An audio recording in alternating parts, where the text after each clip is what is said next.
पृथ्वीर एमिति किछि ऐतिह्यस्थली अछि जहा पछरे बेस रोचक तथ्य मध्य लुचि रहिछि। दर्शक बंधु, आपण माने कोन जानिछन्ति कि इटालीर एमिति एक ऐतिह्यस्थली अछि जहाकु कि तैयारी करिबाकु 5 कि 10 वर्ष नुह पाखापाखि 199 वर्ष लागिथिला। हाँ आज्ञा, कथाटी टिके अजब लागुथिले मध्य सत।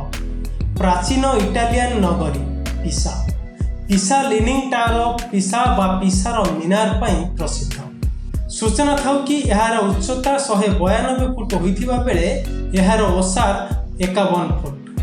तेबे एही मीनार को निर्माण करिबा पाई 199 वर्ष लागिथिबा बेले प्रकृतरे एहाकु किए निर्माण करिसंती ताहा सठिक भाबरे कोठी भी उल्लेख नाही। एही मीनारटी एबे जेपरि सामान्य गोटे दिग को ढळिकी अछि आगरु सेमिति नथिला। निर्माणर ढेर किछि वर्ष परे यह ढळिबाकु आरंभ करिबारु अत्याधुनिक वैज्ञानिक पद्धति रे रक्षणाबेक्षण करा जाई सामान्य सीधा करा जाइथिला। सूचना थाउ कि 1987 रे एहाकु विश्व ऐतिह्य भाबरे घोषित करा जाइथिला। दर्शक बंधु, आपण माने जदि आमर एही वीडियो को फेसबुक रे देखुचंती पेज को लाइक एवं शेयर करंतु।